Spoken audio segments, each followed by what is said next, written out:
हातात सिगार घेऊन जाहिरात केल्याप्रकरणी अमिताभ बच्चनवर येथील तंबाखू निर्मूलन समितीनं खटला दाखल केला होता।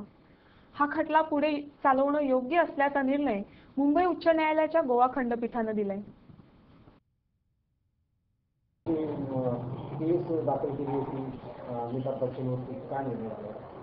तुम्हाला सगळ्यांना माहित असेल की अमिताभ बच्चनवर नोट इंडिया म्हणजे नॅशनल ऑर्गनायझेशन फॉर टोबॅको एरेडिकेशनने 2007 साली सुरुवातीच्या केस घातली होती आणि त्याच्यावर आमचं जे म्हणजे त्यांनी ॲडव्हर्टाइजमेंट सिगरेट हातात धरून अँकर प्रॉडक्ट्स जे अँकरचे म्हणजे स्विच आणि गिअर बिअर असतात त्यांचे प्रॉडक्टची ॲडव्हर्टाइजमेंट केली होती आणि तो फॅमिली पिक्चरमध्ये डॉनच्या भूमिकेमध्ये सिगार हातामध्ये घेऊन दाखवलेला होता। सो आम्ही त्याच्यावर कारण त्यांनी ॲडव्हर्टाइजमेंट केली होती म्हणून आम्ही त्याच्यावर तो खटला दाखल केला होता। खटल्यामध्ये ज्युडिशियल मॅजिस्ट्रेट फर्स्ट क्लास म्हणजे JFMCने असं सांगितलं होतं मॅडम कल्पना काउंसच्या जजमेंटमध्ये की there is a prima facie या केस आहे आणि त्याच्यामुळे त्यांना समन्स पाठवायचं ठरवलं होतं आणि त्या समन्सवर मग पुढे केस ठरणार होती पण त्या समन्सच्या अगेन्स्ट मिस्टर बच्चन आणि बाकीचे सगळे सेशन कोर्टमध्ये गेले आणि सेशन कोर्टमध्ये स्टे मिळाली त्यांना।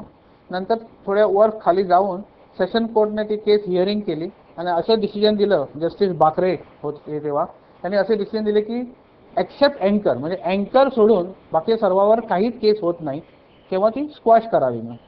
त्याच्यावर आम्ही मग आता हायकोर्टमध्ये गेलो की आम्हाला वाटतं की नाही there is definite case against Amitabh Bachchan is a straightforward case indirect ॲडव्हर्टाइजमेंटचं एकदम 100% केस आहे आणि हायकोर्टने पण आता हिअरिंग करून थोडं टेम्पररी जे सुरुवातीला हिअरिंग होतं त्याच्यामध्ये त्यांना असं दिसून आलं की नाही केस आहे and they also have written that there is a prima facie case आहे अमिताभ बच्चन आणि बाकीच्या सर्वांवर आणि त्याच्यासाठी ती केस चांगली हिअरिंग करण्यासाठी ॲडमिट करून घेतली आहे। आता हळूहळू त्याचे हिअरिंग होईल आणि नंतर हायकोर्ट काय जजमेंट देईल त्याप्रमाणे पुढचं आमचं कार्य असतं। तंबाखू निर्मूलनाचे एक खंडे कार्यकर्ते काय तुमची प्रतिक्रिया आहे जे काय घडलं? आम्हाला एकदम आनंद आहे। I we strongly believe in the judiciary system. आम्हाला वाटतं की ज्युडिशियरी सिस्टीम जे आहे इंडियामध्ये ते आम्हाला एकदम आमचा म्हणजे they will give justice to us आम्हाला जस्टिस देणार त्याचा इम्पॉर्टंट हा एकदम लँडमार्क जजमेंट असेल हिस्ट्री ऑफ टोबॅको कंट्रोलमध्ये लँडमार्क जजमेंट इंडियामध्ये। कारण दोन गोष्टी आहेत एक मध्ये तो जर आमच्या अगेन्स्ट गेला तर असं काही करावं लागेल की याच्या पुढे अशी काहीतरी निर्मिती नाही होणार म्हणजे अशी ॲडव्हर्टाइजमेंट करण्याची शक्ती कमी करण्याची काहीतरी नवीन एक लॉमध्ये घालायला पाहिजे शब्द नाही तर इफ आमच्या फेवरमध्ये नाही गेला तर काय होऊ शकतं दॅट मीन्स अमिताभ बच्चन असं करू शकतात म्हणजे बाकीचे पण करू शकतात।